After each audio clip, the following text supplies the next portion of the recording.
As anarchists, it would make us extremely happy, a lot of us, if we could communicate our ideas successfully to our parents and to our immediate family members. Generally, this is the case because they're the people who we have the most intimate contact with and the most contact with in general.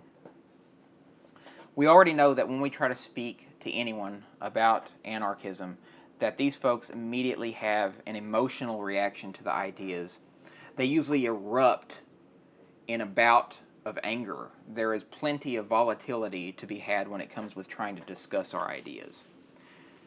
And so what I want to do today is to help us ease the tension and reduce the volatility when trying to discuss these very contentious topics. There's three things that I think that are of utmost importance for us to remember when we communicate anarchism and if we want to be successfully in our communication efforts with our family members. Number one is the message sent is not always the message received. What this means is that when we go to communicate the content of our information, ideas about anarchism, the philosophy, economics, whatever it may be,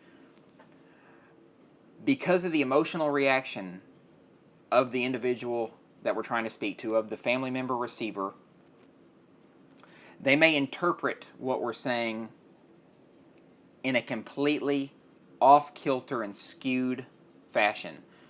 We know this already. When we say the word anarchism and it rolls off of our tongue and it hits the other person's eardrums and they process that, what do they think of immediately? Oh, chaos, bombs, bloodshed, destruction. All of these good things are what immediately comes to mind.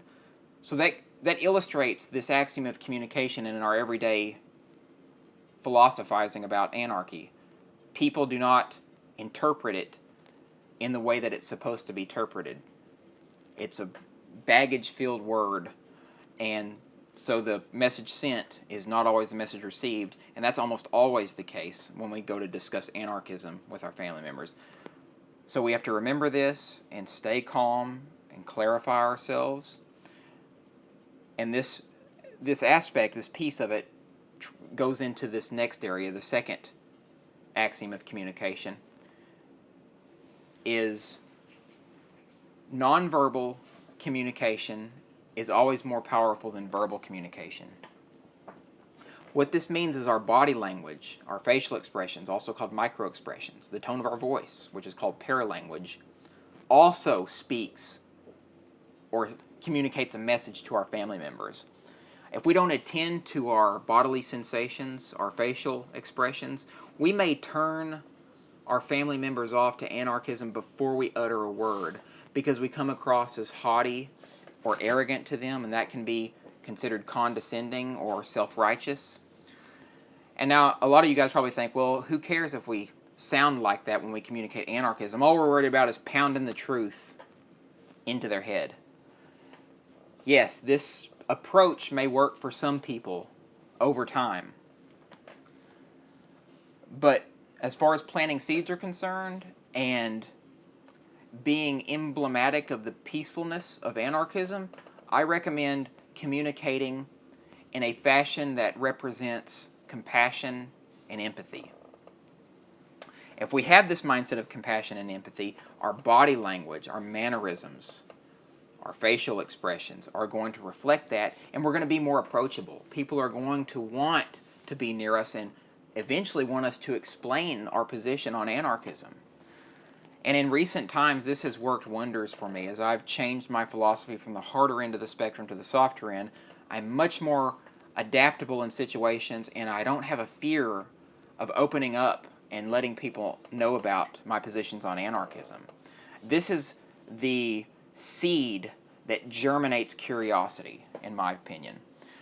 And the last axiom of communication is one cannot not communicate. And this goes along with nonverbal communication, always more powerful. Anything that we do, even if we are quiet with our family members, if we decide not to say anything, that's a form of communication. Silence is communication. That is telling. Now, oftentimes we really won't become silent when we're trying to communicate our ideas. Hell, anarchists are some of the most talkative people that I've ever met. But here's the issue. If we do become silent in a situation, like if we start to get triggered ourselves, fight or flight kicks in and we want to flee that situation, whenever we run away or we retreat into stony silence, that communicates that we are unable to properly get our message across to the other person. It communicates that we lose patience too quickly. And I hear anarchists say this all the time, that they don't have the patience to deal with others.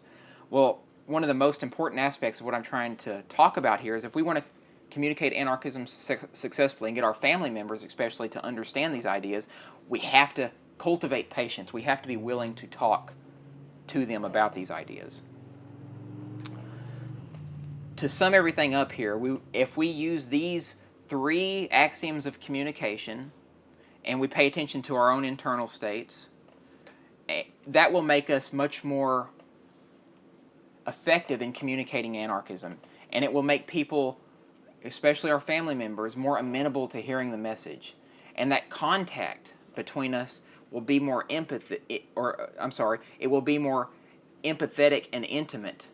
And that right there creates a sense of shared communication. Thank you.